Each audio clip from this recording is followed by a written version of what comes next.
First of all, let me express my deepest gratitude to the President for giving me the honor and the privilege of serving in your administration these last 4 years as Director of the CIA and now as Secretary of Defense. I have been extremely proud to be part of your national security team, Mr. President, and to be proud of what it has accomplished in your first term. Looking ahead to the second term, I want to commend President Obama on his decision to nominate Chuck Hagel as the next Secretary of Defense. And let me also add, as former Director of the CIA, to commend the President for his choice of John Brennan. I've had the opportunity to work with John on counterterrorism issues these last 4 years. He knows the CIA. He will be a strong leader of that great intelligence agency. I've also known Chuck for a long period of time as well. And I had the opportunity to work with him closely, particularly in his capacity as chairman of the President's Intelligence Advisory Board. I greatly appreciate the work he has done to strengthen our intelligence enterprise. It has been extremely important to our ability to improve our intelligence capabilities. And as Secretary of Defense, I also benefited from his work when he served on our Defense Policy Board. Chuck Hagel is a patriot, he's a decorated combat veteran, and he is a dedicated public servant. I believe his experience, his judgment, his deep understanding of the security issues facing this country make him the right choice to be Secretary of Defense. As for me, after close to 50 years of serving the American people, began in 1964 when I served as a first lieutenant in the United States Army, and then in both the legislative and executive branch positions in Washington. The time has come for me to return to my wife Sylvia, our 3 sons, their families, our 6 grandchildren, and my walnut farm. Dealing with a different set of nuts.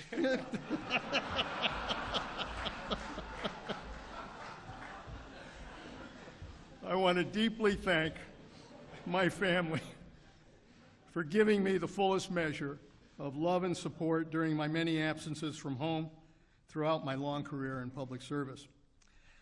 But I will leave Washington with a very deep sense of pride in what we have accomplished during these last 4 years being on the President's national security team.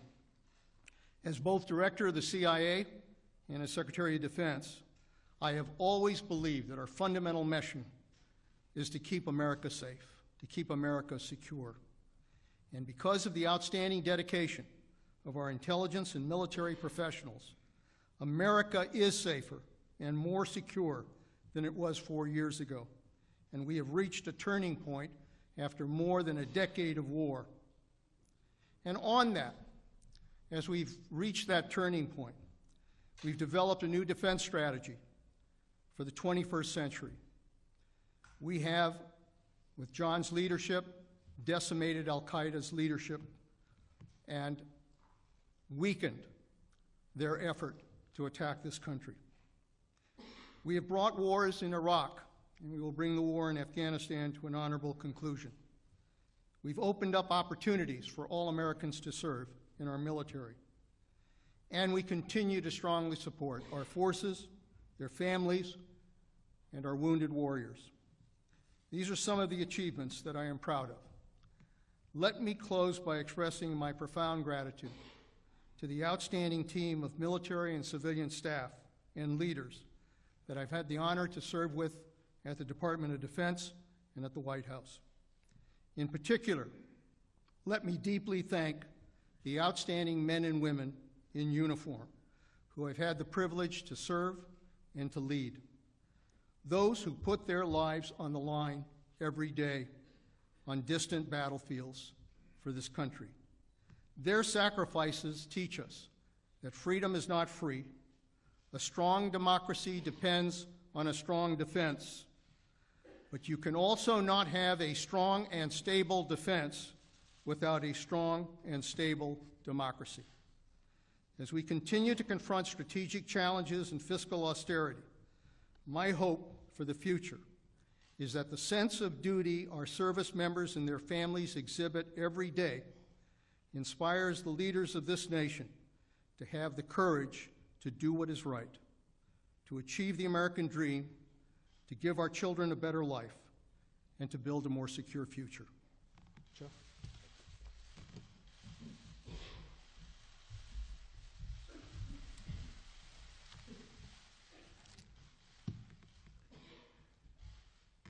Thank you, Mr. President. I'm honored by your trust and your confidence in me, and not unmindful of the immense responsibilities that go with it. I want to also acknowledge my wife Lilibet, my daughter Alan, and our son Ziller, who is in Chicago today, we hope, back attending his first day of classes at DePaul University. And to my friend Leon Panetta, thank you for your extraordinary service to our country over so many years in so many capacities. You are one of the premier public servants of our time.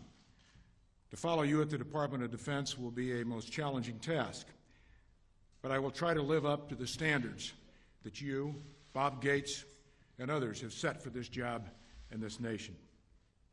Let me also express my deep appreciation and congratulations to my friend John Brennan, and to also acknowledge the President's confidence and trust in John Brennan. Thank you, John, for your service and what you will continue to do for our country. To Mike Morrell, who I have gotten to know over the years, not just serving on the Senate Intelligence Committee, but also, as the President has noted, the privilege of co-chairing the President's Intelligence Advisory Board with former Senator Dave Boren. Thank you, Mike, for your continued service. Mr. President, I'm grateful for this opportunity to serve our country again, and especially its men and women in uniform and their families. These are people who give so much to this nation every day with such dignity and selflessness.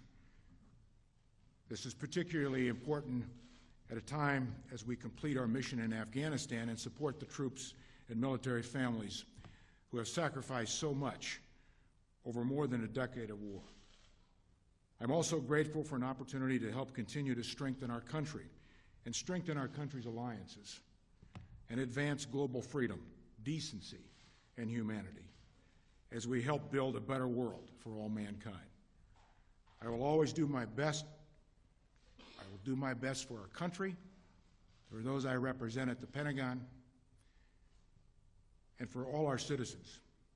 And Mr. President, I will always give you my honest and most informed counsel. Thank you very much. Thank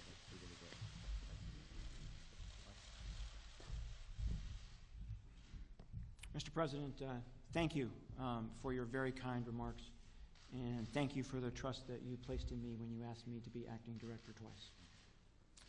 I have had the honor of knowing and working with John Brennan for the last 20 years. We have worked particularly closely the last 3 years. John Brennan is an intelligence professional with deep experience in our business, a public servant with extraordinary dedication, and a man of deep integrity. With Senate confirmation, I know that he will be an outstanding director of the Central Intelligence Agency. As the President noted, John started his career at CIA and spent nearly a quarter century. So this is a homecoming for John. John, on behalf of the talented and dedicated men and women of CIA, it is my deep honor to say, welcome home.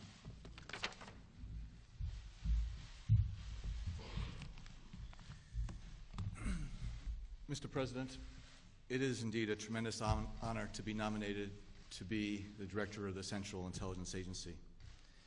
The women and men of the CIA are among the most dedicated, courageous, selfless, and hardworking individuals who have ever served this country. At great personal risk and sacrifice, they have made countless invaluable contributions to our national security and to the safety and security of all Americans. Most times, their successes will never be known outside the hallowed halls of Langley and the Oval Office. Leading the agency in which I served for 25 years would be the greatest privilege as well as the greatest responsibility of my professional life. Mr. President, I want to thank you for your confidence in me, but even more for your confidence and constant support to the CIA and to those who serve in the intelligence community. They need and deserve the support of all of their fellow Americans, especially at a time of such tremendous national security challenges. If confirmed as director, I will make it my mission to ensure that the CIA has the tools it needs to keep our nation safe and that its work always reflects the liberties, the freedoms, and the values that we hold so dear. I'm especially proud to stand here today with such patriots as Leon Panetta, Chuck Hagel, and Michael Morrell. It was a tremendous honor to serve with Leon over the past 4 years, and I very much look forward to the opportunity and privilege to serve with another of America's great patriots, Chuck Hagel. And I'm especially proud and touched to be able to stand here today with my close friend and colleague, Michael Morrell, who epitomizes what it means to be an intelligence professional. Michael's leadership at the CIA, as well as his 32-year career, has been nothing short of exemplary. Michael, I very much look forward to working with you in the weeks, months, and years ahead. And I also look forward to working with Congress, as our national security rests on the ability of the executive and legislative branches of our government to work as a team. While the intelligence profession oftentimes demands secrecy, it is critically important that there be a full and open discourse on intelligence matters with the appropriate elected representatives of the American people. Although I consider myself neither a Republican nor a Democrat, I very much look forward to working closely with those on both sides of the aisle. Finally, and most importantly, to my wife, Kathy, to my children, Kyle, Jacqueline, Kelly, to my parents in New Jersey, a shout out. Owen, who is 92, and my mom, Dorothy, who is 91, my brother, Tom, and my sister, Kathleen, and my Jersey roots. I could not be where I am today without their love, their patience, their understanding, and their support. And there's no way that I can ever repay that, except to say I think I'm going to need it for a little bit longer. So again, Mr. President, I am deeply grateful for this opportunity. It will be bittersweet to leave all of my close colleagues and friends here at the White House and at the National Security Staff, who I've come to work with and respect so deeply over the last 4 years. But if confirmed by the Senate, I would consider it to be the honor of my life to serve as the 21st Director of the Central Intelligence Agency. Well, these are 4 outstanding individuals. We are grateful to all of them. I want, in particular, to thank Mike Morrell and Leon Panetta for their extraordinary service. And I just want to repeat, I hope that the Senate will act on these confirmations promptly. When it comes to national security, we don't like to leave a lot of gaps between the time that one set of leaders transitions out and another transitions in. So we need to get moving quickly on this. Final point I'll make, one of the reasons that I am so confident that Chuck Hagel is going to be an outstanding Secretary of Defense and John Brennan is going to be an outstanding Director of the Central Intelligence Agency is they understand that we are only successful because of the folks up and down the line in these respective institutions. The folks on the ground who are oftentimes putting their lives at risk for us and are oftentimes at great remove from Washington and its politics. To have those who have been in the field, who've been in the heat of battle, who understand the consequences of decisions that we make in this town and how it has an impact and ramifications for everybody who actually has to execute our national security strategies. That's something invaluable. It'll provide me the kinds of insights that I need in making very difficult decisions, but it'll also mean that these folks are going to be looking out for the people who work for them. And that's something that I think in these leadership positions is absolutely critical. So I'm looking forward to working with these two gentlemen. They are going to be outstanding. Thank you very much, everybody.